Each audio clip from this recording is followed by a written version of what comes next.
প্ৰতিদিনৰ দৰে আজি দিনটো ৰাশিফল। আজি হৈছে সোমবাৰ, জুন মাহৰ 2 তাৰিখ লগতে অসমীয়া মাহৰ 18 তাৰিখ।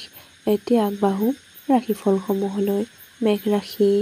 আজি আপুনি উৰ্জা আৰু শক্তি দি ভৰপূৰ হ'ব। আপুনি যি কাম সাধাৰণতে কৰোঁতে একদিন লাগে, সেই কাম আজি আধা দিনতে সম্পূৰ্ণ কৰিব পাৰিব।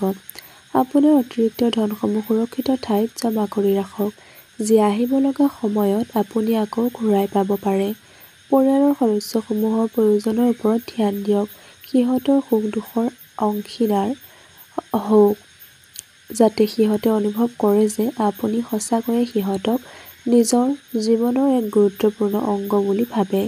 কোনোৱে আপোনাৰ প্ৰেমৰ পৰা দূৰত ৰাখিব নোৱাৰে। বহুত বিখ্যাত ব্যক্তিৰ লগত উঠা-বহা কৰিলে আপোনাৰ নতুন যোজনা আৰু চিন্তাসমূহত বহুত অৰিহণা লাভ কৰিব। টেক্স আৰু বীমা সন্দৰ্ভত আপুনি অধিক গুৰুত্ব দিয়াৰ আৱশ্যক আছে। আজিৰ দিনটো আপোনাৰ আৰু জীৱনসংগীৰ মাজত আত্মীয়তাপূৰ্ণ কথা কোৱাৰ বাবে সঠিক সময়। চিকিৎসাসাৰ অনুসৰি আৰ্থিক স্থিতি শক্তিশালী কৰিবৰ বাবে বগা ৰঙৰ শহাপহু ভোজন কৰক। বৃষ ৰাশি।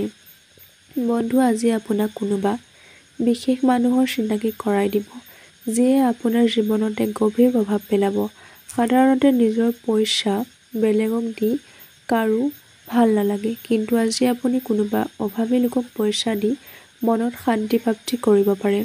কিশোৰসমূহে স্কুল প্ৰজেক্টৰ বাবে কিছু উপদেশ লোৱাৰ প্ৰয়োজন আছে। সপোনত থকা সমস্যাসমূহ বাদ দিয়ক আৰু আপোনাৰ সঙ্গীৰ লগত ৰোমান্টিক সময় অতিবাহিত কৰক।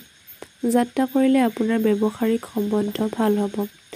কৰ্মকাণ্ড বা পূজা আদি আজি ঘৰত অনুষ্ঠিত হ'ব। আপুনি অনুভৱ কৰিব যে আপোনাৰ বৈবাহিক জীৱন বহুত ধুনীয়া হয়।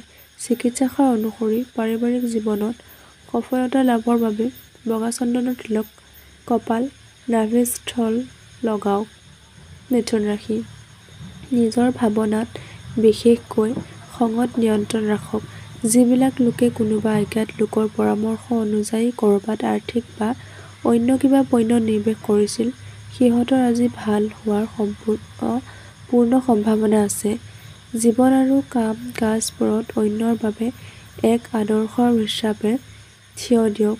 ধুনীয়া মনৰ মানুহ, যি আনক প্ৰত্যেক পদত সহায় কৰা এক আদৰ্শ হিচাপে থিয় দিয়ক। মানৱীয় মূল্যৰ নিজক বেলেগৰ সন্মুখত নিজৰ পৰিচয় দিয়ক। ইয়াৰ ফলত আপোনাৰ জীৱনত শান্তিৰ এনেই আগমন হ'ব। আজি হঠাৎ কাৰোবাৰ লগত ৰোমান্টিক সাক্ষাৎকাৰ হ'ব পাৰে। ব্যৱসায়ীসকলৰ বাবে আজি বহুত ভাল দিন, কাৰণ সিহঁত হঠাৎকৈ লাভান্বিত হ'ব পাৰে। খালী থকা সময়ৰ সম্পূৰ্ণ আনন্দ লোৱাৰ বাবে লোকৰ পৰা দূৰ হৈও নিজৰ পচন্দৰ কাম কৰিব লাগে। এনেকুৱা কৰাৰ বাবে আপোনাৰ ধনাত্মক পৰিৱৰ্তন হ'ব। আপুনি আৰু আপোনাৰ জীৱনলগৰী পৰস্পৰে পৰস্পৰৰ লগত আজি ধুনীয়া ভাৱনাসমূহ ব্যক্ত কৰিব। চিকিৎসাসাৰ অনুসৰি ভাল স্বাস্থ্যৰ বাবে মা-আইতা আৰু অন্য বয়স্ক মহিলাৰ পৰা আশীৰ্বাদ লওক। কৰ্কট ৰাশি। আজি আপোনাৰ মাজত বেছ সক্ৰিয়তা দেখা যাব। আপোনাৰ স্বাস্থ্য আজি আপোনাক পূৰ্ণ সমৰ্থন দিব।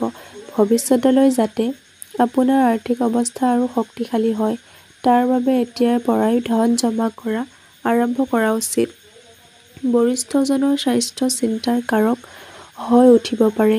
আপোনাৰ প্ৰিয়জনৰ অলাগতিয়াল প্ৰয়োজনৰ ওপৰত সমৰ্পিত নহ'ব। অফিচত থকা আপোনাৰ বহুত শত্ৰু আজি আপোনাৰ বন্ধু হৈ যাব।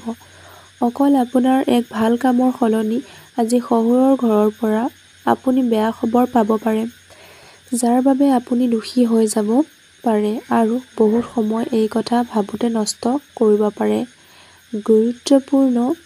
আপোনাৰ জীৱনসংগী আপোনাৰ ওপৰত খং কৰি থাকিব পাৰে, কাৰণ আপুনি কিবা গুৰুত্বপূৰ্ণ কথা তেখেতক ক'বলৈ পাহৰি গৈছে। চিকিৎসাসাৰ অনুসৰি দুৰ্গা দেৱীৰ মন্দিৰত প্ৰসাদ অৰ্পণ কৰি দুখীয়াৰ মাজত বিতৰণ কৰিলে পাৰিবাৰিক জীৱন ভাল হ'ব। সিংহ ৰাশি। আপোনাৰ নয়াৰ্থক স্বভাৱৰ বাবে আপুনি জীৱনত উন্নতি কৰিব পৰা নাই। এই সময়টোৱে এইটো কথা বুজাৰ সঠিক সময় যে অধিক চিন্তা কৰি থকাৰ অভ্যাসটোৱে আপোনাৰ জীৱন বুজাৰ ক্ষমতা হ্ৰাস কৰি দিছে। পৰিস্থিতিৰ মুহূৰ্তসমূহ চাওক আৰু চাব যে জীৱনটো শুধৰণি আহি আছে। অকল এটা দিনক চালি জাৰি চাই জীয়াই থকাৰ বাসনাটোক নিয়ন্ত্ৰণ কৰক আৰু প্ৰয়োজনতকৈ অধিক সময় পইচা মনোৰঞ্জনত খৰচ নকৰিব। আপোনাৰ নতুন পৰিযোজনা সমূহক লৈ আপোনাৰ মা-দেউতাক বিশ্বাসত লোৱাৰ এয়াই সঠিক সময়। সন্ধিয়াৰ সময়খিনি ভালকৈ অতিবাহিত কৰিবলৈ কিছু ভাল যোজনা পৰিকল্পনা কৰক আৰু চেষ্টা কৰক যাতে এই সময় অধিক প্ৰেম ভ্ৰা লগত অধিক প্ৰেম ভা হওক। আপোনাৰ নিজৰ প্ৰতিভা দেখুৱাবলৈ ভাল সুযোগ প্ৰাপ্ত হ'ব। জীৱনসংগীৰ লগত সময় অতিবাহিত কৰিবৰ বাবে আজি আপুনি অফিচৰ পৰা সোনকালে ওলাব পাৰে। কিন্তু বাটত অত্যাধিক ভিৰৰ বাবে আপুনি এনেকুৱা কৰাত ব্যৰ্থ হ'ব। আপুনি অনুভৱ কৰিব যে বিয়াৰ সময়ত কৰা সকলো প্ৰতিশ্ৰুতি সঁচা হয়। আপোনাৰ জীৱনৰ লগৰীয়া আপোনাৰ প্ৰকৃত প্ৰেয়সী। চিকিৎসক অনুসৰি সেউজীয়া ৰঙৰ কাপোৰ পৰিধান কৰক। কন্যা ৰাশি। বেলেগৰ লগত সুখৰ আদান-প্ৰদান কৰিলে আপোনাৰ স্বাস্থ্য আৰু অধিক উজ্জ্বল হ'ব। অৰ্থনৈতিক দিশত শক্তিশালী হোৱাৰ পূৰ্ণ সম্ভাৱনা আছে। যদি আপুনি কাৰোবাক পইচা ধাৰলৈ দিছিলে তেন্তে সেই পইচা ঘূৰাই পোৱাৰ সম্ভাৱনা আছে। কিছুমান লোক আপোনাৰ অশান্তিৰ কাৰণ হ'ব পাৰে। সিহঁতক ভক্ষেপ নকৰিব। আপোনাৰ প্ৰিয়জনৰ লগত অলপ মতভেদ হ'ব পাৰে। আগতকি আপোনাৰ বৰিষ্ঠসকল এই বিষয়ে অৱগত হওক। তাৰ আগতে কামটো শেষ কৰা উচিত। আজি ঘৰত অধিকতম সময় আপুনি শুই কটাব পাৰে। সন্ধিয়া সময়ত আপুনি অনুভৱ কৰিব যে আপুনি নিজৰ মূল্যৱান সময় বৰবাদ কৰি দিলে। আপোনাৰ বৈবাহিক জীৱনৰ সকলো সুখ যেন নোহোৱা হৈ গৈছে। আপোনাৰ জীৱনসংগীৰ লগত কথা পাতক আৰু কিছু জীৱনদায়িনী পৰিকল্পনা তৈয়াৰ কৰক। চিকিৎসকৰ অনুসৰি ৰূপৰ বগাকাৰ টুকুৰা নিজৰ লগত অনবৰতে ৰাখিলে অথবা গলত ধাৰণ কৰিলে পৰিয়ালৰ সুখ শান্তি অটুট থাকিব। তুলা ৰাশি। আজিৰ দিনটো আপোনাক ফূৰ্তিৰ সৰু সৰু যাত্ৰাবোৰ আৰু সামাজিক মেল মিটিং আদিয়ে সুখ আৰু সন্তুষ্টি প্ৰদান কৰিব। আজি ডাঙৰজনক সেৱা কৰি ঘৰৰ পৰা ওলালে আপোনাৰ ধন লাভ হ'ব পাৰে। সন্তানৰ লগত অধিক ৰোগচতা ভাৱে ব্যৱহাৰ নকৰিব। নিজকে নিয়ন্ত্ৰিত ৰাখক আৰু এইটো কথা মনত ৰখাৰ প্ৰয়োজন যে এনেকুৱা কৰিলে আপুনি তেখেতৰ আৰু নিজৰ মাজত দেৱাল এখন থিয় কৰাব পাৰে। আপোনাৰ জীৱনত প্ৰেমৰ লহৰ আহিব পাৰে। আপুনি অকল সতৰ্ক থকাৰহে প্ৰয়োজন। কাৰণ কোন কেতিয়া আহিব আপুনি নাজানিবও পাৰে। কাম-কাজৰ ফালেদি চালে আজিৰ দিনটো সুচাৰুৰূপে পাৰ হ'ব। এই ৰাশিৰ লোকসকল আজি মদ আৰু চিগাৰেটৰ পৰা দূৰ থাকিব। নহ'লে আপোনাৰ সময় নষ্ট হ'ব। বৰষুণক সদায় প্ৰেমৰ লগত জড়িত বুলি মানি অহা হৈছে আৰু আজি আপুনি নিজৰ লগৰীৰ লগত প্ৰেমৰ বৰষুণত তিতি আকৌ এক অজান প্ৰেমৰ অনুভৱ কৰিব। চিকিৎসকৰ অনুসৰি পৰিয়ালৰ সুখ শান্তি বাহাল ৰাখিবৰ বাবে গৰুক আটা খুৱাওক আৰু কলা পৰুৱাক চেনি খুৱাওক। বৃশ্চিক ৰাশি।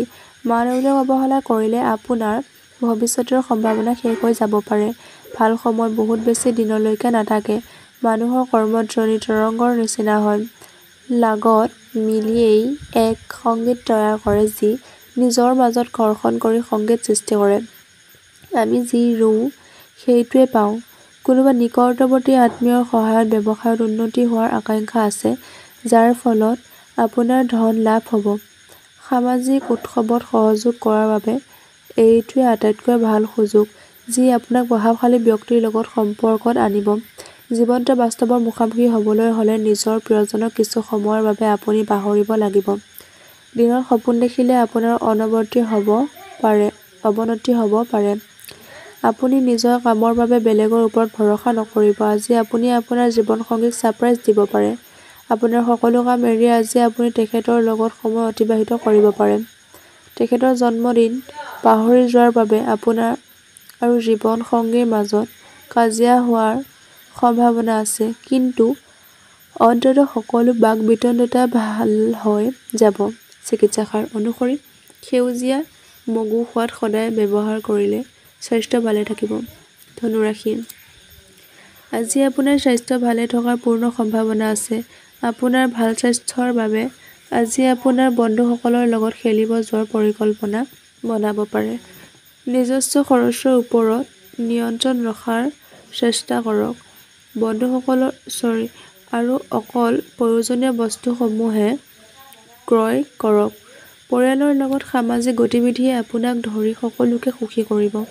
আপোনাৰ প্ৰেমিক অথবা প্ৰেমিকা আজি বহুত খঙত থাকিব। ইয়াৰ কাৰণ ঘৰত চলি থকা স্থিতি হ'ব পাৰে। যদি তেখেত খঙত থাকে তেখেতক শান্ত কৰিব চেষ্টা কৰিব। যদি আপুনি বহুত দিনৰ পৰা অফিচত কাম কৰোঁতে অসুবিধা পাই আছে তেন্তে আজি আপুনি অলপ ভাল অনুভৱ কৰিব। অৱসৰ সময়ত আজি আপুনি খেলা-ধূলা কৰিব পাৰে, কিন্তু খেলি থাকোঁতে দুৰ্ঘটনা হোৱাৰ সম্ভাৱনা আছে বাবে ভালকৈ থাকিব। যদি আপুনি জীৱনসংগীৰ উপৰিও আন কাৰোবাক নিজৰ ওপৰত প্ৰভাৱ বিস্তাৰ কৰিব সুযোগ দিয়ে তেন্তে জীৱনসংগীৰ ফালৰ পৰা নৈৰাত্মক প্ৰতিক্ৰিয়া পোৱাটো স্বাভাৱিক। চিকিৎসকৰ অনুসৰি প্ৰেম জীৱন অধিক সুখময় আৰু মধুৰ কৰিবৰ বাবে নিজৰ প্ৰেমাস্পদক ক'লা-বগা গোলাপ ফুল উপহাৰ হিচাপে দিয়ক। মকৰ ৰাশি। শাৰীৰিক ব্যায়াম আৰু ওজন কমোৱাৰ উপায়বোৰ মানি চলিলে আপোনাৰ দেহৰূপ উজ্জ্বলি উঠাত সহায় হ'ব। আজি কোনোবা লেণ্ডাৰ আপোনাৰ ঘৰত আহি আপোনাৰ পৰা ধন ফেৰত বিচাৰিব পাৰে। আপুনি ধন ঘূৰাই দিয়াৰ পিছত আৰ্থিকভাৱে দুৰ্বল হ'ব। আপোনাক পৰামৰ্শ দিয়া হ'ল যে ঋণ লোৱাৰ পৰা বিৰত থাকক। আপোনাৰ জীৱনসংগী আপোনাক সহায় আগবঢ়াৰ আৰু এইখিনি আপোনাৰ বাবে বহুত সহায়কাৰী বুলি পৰিগণিত হ'ব। আপোনাৰ প্ৰেমৰ এই সম্বন্ধত যেন এক যাদু আছে। ইয়াৰ সৌন্দৰ্য অনুভৱ কৰক। ব্যৱসায় যিমানেই নহওক আৰু নিজৰ ব্যৱসায়ৰ বিষয়ে কাৰো লগত ইমান কথা নক'ব। যদি আপুনি এনেকুৱা কৰে তেন্তে আপোনাৰ বহুত ডাঙৰ সমস্যাৰ সৃষ্টি হ'ব পাৰে। আজিৰ দিনাখন যাত্ৰা আৰু মনোৰঞ্জন তথা বেলেগৰ লগত সামাজিক সাক্ষাৎ হ'ব। আজিৰ দিনটো আপোনাৰ বৈবাহিক জীৱন এক বিশিষ্ট দিশেদি লৈ যাব। চিকিৎসকৰ অনুসৰি কাঁহৰ গোলাকাৰ টুকুৰা এটা সেউজীয়া ৰঙৰ কাপোৰত বান্ধি ৰাখিলে আৰ্থিক স্থিতি সবল হ'ব। কুম্ভ ৰাশি। আপোনালোকৰ মাজৰ কিছুমান আজি গুৰুত্বপূৰ্ণ নিৰ্ণয় ল'ব লগা হ'ব পাৰে, যাৰ ফলত আপুনি হতাশাগ্ৰস্ত আৰু চিন্তিতও হ'ব পাৰে। দীঘলীয়া সময়ৰ পৰা পাবলগীয়া পইচা আজি অৱশেষত আপুনি পাই যাব। নিজৰ কিছু সময় বেলেগক দিয়াৰ বাবে এইটো খুব ভাল সময়। অনাকাংক্ষিতভাৱে হোৱা ৰোমান্টিক সাক্ষাৎকাৰে আপোনাক দোদুল্যমান অৱস্থাত পেলাব পাৰে। যদি আপুনি নিজৰ পৰিকল্পনাসমূহ বেলেগৰ আগত প্ৰকাশ কৰে তেন্তে আপুনি ক'ব পাৰি যে আজি আপোনাৰ বহুত খালী সময় হাতত থাকিব, কিন্তু তথাপিও আপুনি সেই কাম কৰিব নোৱাৰিব যি আপুনি কৰিব বিচাৰিছিল। আপোনাৰ জীৱনলগৰী আপোনাক পাই নিজকে ভাগ্যৱান বুলি ভাবিব। এই মুহূৰ্তত সমূহৰ ভৰপূৰ ব্যৱহাৰ কৰক। চিকিৎসকৰ অনুসৰি ভাল স্বাস্থ্যৰ বাবে হনুমান মন্দিৰত চোলা নিবেদন কৰিব পাৰে। মীন ৰাশি। আপোনাৰ কামত কৰা অত্যাধিক কষ্ট আৰু পৰিয়ালৰ সহযোগৰ ফলত আপোনাৰ বাবে প্ৰত্যাশিত ফলাফল আনিব। তেনেহ'লে সফলতাৰ এই দৌৰ একে ৰাখিবৰ বাবে এনেকৈয়ে কষ্ট কৰি থাকক। আপোনাৰ মাতৃপক্ষৰ পৰা আজি আপোনাৰ ধন লাভৰ পূৰ্ণ সম্ভাৱনা আছে। আপোনাৰ মামা অথবা ককাদেউতাই আপোনাক আৰ্থিক সহায় কৰিব পাৰে। ওচৰ চুবুৰীয়াৰ লগত হোৱা কাজিয়াই আপোনাৰ মন বেয়া কৰিব পাৰে, কিন্তু আপোনাৰ নিয়ন্ত্ৰণ হেৰুৱাই নেপেলাব। এনেকুৱা কৰিলে অকল জুই বেছিকৈহে জ্বলিব। যদি আপুনি সহযোগ নকৰে তেন্তে কোনো আপোনাৰ লগত কাজিয়া কৰিব নোৱাৰে। সকলোতকৈ ভাল সম্বন্ধ বৰ্তাই ৰাখিবৰ চেষ্টা কৰক। বহুত ধুনীয়া আৰু মৰমীয়াল ব্যক্তিৰ লগত সাক্ষাৎ হোৱাৰ প্ৰবল সম্ভাৱনা আছে। আপোনাৰ অনুভৱ হ'ব যে আপোনাৰ পৰিয়ালৰ সহযোগ আৰু আছে বাবে আজি আপুনি অফিচত উন্নতি কৰিব পাৰিছে। কাম সোনকালে শেষ কৰি ঘৰলৈ যোৱাটো আপোনাৰ বাবে ভাল হ'ব। ইয়াৰ ফলত আপোনাৰ পৰিয়ালৰ লোকবোৰো সুখী হ'ব আৰু আপুনিও সতেজ অনুভৱ কৰিব। আপোনাৰ জীৱনসংগী জ্ঞাত নোহোৱাকৈ আপোনাৰ বাবে এনেকুৱা কাম কৰিব পাৰে যি কথা আপুনি কেতিয়াও পাহৰিব নোৱাৰিব। পুনৰ লগ হোৱাৰ আশাৰে মই এই মুহূৰ্তত আপোনালোকৰ পৰা বিদায় মাগিছোঁ। ওম নমঃ শিৱায়, ওম নমঃ শিৱায়, ওম নমঃ শিৱায়। আজিলৈ আহিছোঁ, বাই। পুনৰ ৰাশিফল ভিডিঅ'ত মই আপোনালোকক এনেদৰেই লগ পাম। যিসকলে মোৰ ৰাশিফল চেনেলটো ছাবস্ক্ৰাইব কৰা নাই, ছাবস্ক্ৰাইব কৰি ল'ব।